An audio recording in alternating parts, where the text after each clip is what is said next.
Long, long ago there lived in Kyoto a brave soldier named Kintoki. Now he fell in love with a beautiful lady and married her. Not long after this, through the malice of some of his friends, he fell into disgrace at court and was dismissed. This misfortune so preyed upon his mind that he did not long survive his dismissal. He died, leaving behind him his beautiful young wife to face the world alone. Fearing her husband's enemies, she fled to the Ashigara Mountains as soon as her husband was dead, and there in the lonely forests where no one ever came except woodcutters, a little boy was born to her. She called him Kintaro, or the Golden Boy. Now the remarkable thing about this child was his great strength, and as he grew older he grew stronger and stronger, so that by the time he was 8 years of age he was able to cut down trees as quickly as the woodcutters. Then his mother gave him a large axe, and he used to go out in the forest and help the woodcutters, who called him Wonder Child, and his mother the old nurse of the mountains, for they did not know her high rank. Another favorite pastime of Kintaro's was to smash up rocks and stones. You can imagine how strong he was? Quite unlike other boys, Kintaro grew up all alone in the mountain wilds, and as he had no companions he made friends with all the animals and learned to understand them and to speak their strange talk. By degrees they all grew quite tame and looked upon Kintaro as their master, and he used them as his servants and messengers. But his special retainers were the bear, the deer, the monkey, and the hare. The bear often brought her cubs for Kintaro to romp with, and when she came to take them home Kintaro would get on her back and have a ride to her cave. He was very fond of the deer too, and would often put his arms round the creature's neck to show that its long horns did not frighten him. Great was the fun they all had together. One day, as usual, Kintaro went up into the mountains, followed by the bear, the deer, the monkey, and the hare. After walking for some time uphill and down dale and over rough roads, they suddenly came out upon a wide and grassy plain covered with pretty wild flowers. Here, indeed, was a nice place where they could all have a good romp together. The deer rubbed his horns against a tree for pleasure, the monkey scratched his back, the hare smoothed his long ears, and the bear gave a grunt of satisfaction. Kintaro said, "Here is a place for a good game. What do you all say to a wrestling match?" The bear, being the biggest and the oldest, answered for the others, "That will be great fun," said she. "I am the strongest animal, so I will make the platform for the wrestlers," and she set to work with a will to dig up the earth and to pat it into shape. "All right," said Kintaro, "I will look on while you all wrestle with each other. I shall give a prize to the one who wins in each round." "What fun! We shall all try to get the prize," said the bear. The deer, the monkey, and the hare set to work to help the bear raise the platform on which they were all to wrestle. When this was finished, Kintaro cried out, "Now begin. The monkey and the hare shall open the sports and the deer shall be umpire. Now, Mr. Deer, you are to be umpire." He, answered the deer. "I will be umpire." "Now, Mr. Monkey and Mr. Hare, if you are both ready, please walk out and take your places on the platform." Then the monkey and the hare both hopped out, quickly and nimbly, to the wrestling platform. The deer, as umpire, stood between the two and called out, "Red back, red back." This to the monkey, who has a red back in Japan. "Are you ready?" Then he turned to the hare, "Long ears, long ears, are you ready?" Both the little wrestlers faced each other while the deer raised a leaf on high as signal. When he dropped the leaf the monkey and the hare rushed upon each other, crying "Yoisho, Yoisho." While the monkey and the hare wrestled, the deer called out encouragingly or shouted warnings to each of them as the hare or the monkey pushed each other near the edge of the platform and were in danger of falling over. Red back, stand your ground," called out the deer. Long ears, be strong, don't let the monkey beat you," grunted the bear. So the monkey and the hare, encouraged by their friends, tried their very hardest to beat each other. The hare at last gained on the monkey. The monkey seemed to trip up, and the hare, giving him a good push, sent him flying off the platform with a bound. The poor monkey sat up rubbing his back, and his face was very long as he screamed angrily, "Oh, how my back hurts me." Seeing the monkey in this plight on the ground, the deer, holding his leaf on high, said, "This round is finished, the hare has won." Kintaro then opened his luncheon box and, taking out a rice dumpling, gave it to the hare, saying, "Here is your prize, and you have earned it well." Now the monkey got up looking very cross, and as they say in Japan, his stomach stood up, for he felt that he had not been fairly beaten. So he said to Kintaro and the others who were standing by, I have not been fairly beaten. My foot slipped and I tumbled. Please give me another chance and let the hare wrestle with me for another round. Then Kintaro consenting, the hare and the monkey began to wrestle again.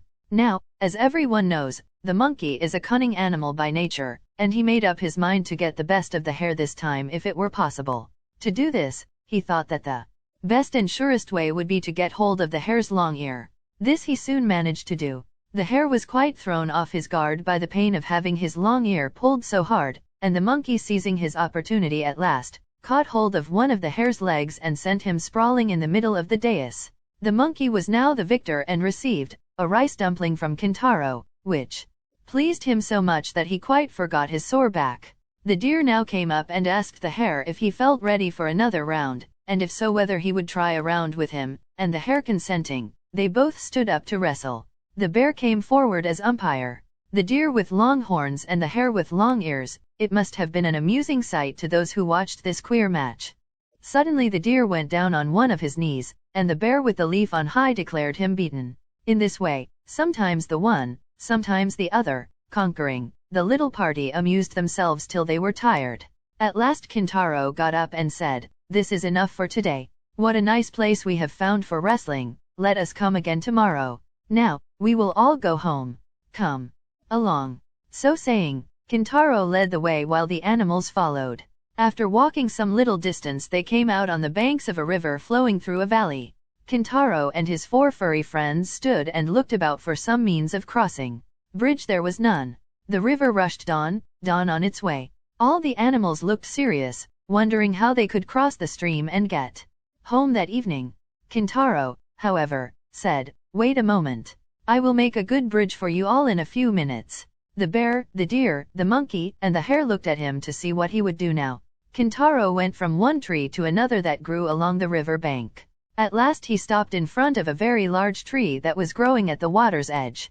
He took hold of the trunk and pulled it with all his might, once, twice, thrice. At the third pull, so great was Kintaro's strength that the roots gave way, and merry, crash, crash, over fell the tree, forming an excellent bridge across the stream. "There," said Kintaro, "what do you think of my bridge? It is quite safe, so follow me," and he stepped across first. The 4 animals followed. Never had they seen anyone so strong before, and they all exclaimed, "How strong he is! How strong he is!" While all this was going on by the river, a woodcutter, who happened to be standing on a rock overlooking the stream, had seen all that passed beneath him. He watched with great surprise Kintaro and his animal companions. He rubbed his eyes to be sure that he was not dreaming when he saw this boy pull over a tree by the roots and throw it across the stream to form a bridge. The woodcutter, for such he seemed to be by his dress, marveled at all he saw, and said to himself, "This is no ordinary child. Whose son can he be? I will find out before this day is done." He hastened after the strange party and crossed the bridge behind them. Kintaro knew nothing of all this, and little guessed that he was being followed.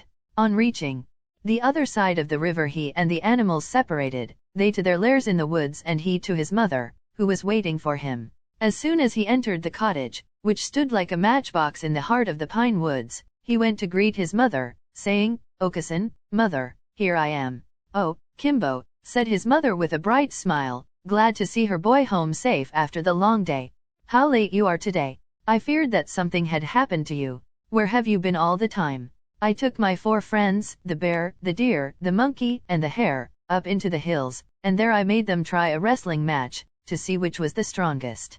We all enjoyed the sport, and are going to the same place tomorrow to have another match. Now tell me who is the strongest of all," asked his mother, pretending not to know. "Oh, mother," said Kintaro, "don't you know that I am the strongest? There was no need for me to wrestle with any of them. But next to you then, who is the strongest?" "The bear comes next to me in strength," answered Kintaro. "And after the bear?" asked his mother again. "Next to the bear it is not easy to say which is the strongest, for the deer, the monkey, and the hare all seem to be as strong as each other," said Kintaro. Suddenly Kintaro and his mother were startled by a voice from outside. "Listen to me, little boy. Next time you go, take this old man with you to the wrestling match. He would like to join the sport too." It was the old woodcutter who had followed Kintaro from the river. He slipped off his clogs and entered the cottage. Yamayuba and her son were both taken by surprise. They looked at the intruder wonderingly and saw that he was someone they had never seen before. "Who are you?" they both exclaimed. Then the woodcutter laughed and said, "It does not matter who I am yet, but let us see who has the strongest arm, this boy or myself." Then Kintaro, who had lived all his life in the forest, answered the old man without any ceremony, saying, "We will have a try if you wish it, but you must not be angry whoever is beaten." Then Kintaro and the woodcutter both put out their right arms and grasped each other's hands. For a long time Kintaro and the old man wrestled together in this way, each trying to bend the other's arm, but the old man was very strong, and the strange pair were evenly matched. At last the old man desisted, declaring it a drawn game. "You are, indeed, a very strong child. There are few men who can boast of the strength of my right arm," said the woodcutter. "I saw you first on the banks of the river a few hours ago, when you pulled up that large tree to make a bridge across the torrent. Hardly able to believe what I saw, I followed you home. Your strength of arm, which I have just tried, proves what I saw this afternoon. When you are full grown you will surely be the strongest man in all Japan. It is a pity that you are hidden away in these wild mountains." Then he turned to Kintaro's mother, "And you, mother, have you no thought of taking your child to the capital, and of teaching him to carry a sword as befits a samurai, a Japanese knight?" "You are very kind to take so much interest in my son," replied the mother, "but he is, as you see, wild and uneducated, and I fear it would be very difficult to do as you say. Because of his great strength as an infant I hid him away in this part of the country, for he hurt everyone that came near him. I have often wished that I could, one day, see my boy a knight wearing 2 swords, but as we have no influential friend to introduce us at the capital, I fear my hope will never come true. You need not trouble yourself about that. To tell you the truth, I am no woodcutter. I am one of the great generals of Japan. My name is Sadamitsu, and I am a vassal of the powerful Lord Minamoto Noriko. He ordered me to go round the country and look for boys who give promise of remarkable strength, so that they may be trained as soldiers for his army. I thought that I could best do this by assuming the disguise of a woodcutter. By good fortune, I have thus unexpectedly come across your son. Now if you really wish him to be a samurai, a knight, I will take him and present him to the Lord Reiko as a candidate for his service. What do you say to this?"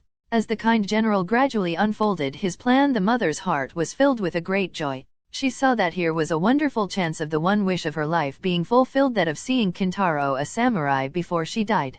Bowing her head to the ground, she replied, "I will then entrust my son to you if you really mean what you say." Kintaro had all this time been sitting by his mother's side listening to what they said. When his mother finished speaking, he exclaimed, "Oh, joy, joy! I am to go with the general, and one day I shall be a samurai." Thus Kintaro's fate was settled, and the general decided to start for the capital at once, taking Kintaro with him. It need hardly be said that Yamayuba was sad at parting with her boy, for he was all that was left to her. But she hid her grief with a strong face, as they say in Japan. She knew that it was for her boy's good that he should leave her now, and she must not discourage him just as he was setting out. Kintaro promised never to forget her, and said that as soon as he was a knight wearing 2 swords he would build her a home and take care of her in her old age. All the animals, those he had tamed to serve him, the bear, the deer, the monkey, and the hare, as soon as they found out that he was going away, came to ask if they might attend him as usual. When they learned that he was going away for good, they followed him to the foot of the mountain to see him off. "Kimbo," said his mother, "mind and be a good boy." "Mr. Kintaro," said the faithful animals, "we wish you good health on your travels." Then they all climbed a tree to see the last of him, and from that height they watched him and his shadow gradually grow smaller and smaller, till he was lost to sight. The General Sadamitsu went on his way rejoicing at having so unexpectedly found such a prodigy as Kintaro. Having arrived at their destination, the general took Kintaro at once to his lord, Minamoto Noriko, and told him all about Kintaro, and how he had found the child. Lord Reiko was delighted with the story, and having commanded Kintaro to be brought to him, made him one of his vassals at once. Lord Reiko's army was famous for its band called the 4 Braves. These warriors were chosen by himself from amongst the bravest and strongest of his soldiers, and the small and well-picked band was distinguished throughout the whole of Japan for the dauntless courage of its men. When Kintaro grew up to be a man, his master made him the chief of the 4 Braves. He was by far the strongest of them all. Soon after this event, news was brought to the city that a cannibal monster had taken up his abode not far away and that people were stricken with fear. Lord Reiko ordered Kintaro to the rescue. He immediately started off, delighted at the prospect of trying his sword. Surprising the monster in its den, he made short work of cutting off its great head, which he carried back in triumph to his master. Kintaro now rose to be the greatest hero of his country, and great was the power and honor and wealth that came to him. He now kept his promise and built a comfortable home for his old mother, who lived happily with him in the capital to the end of her days. Is not this the story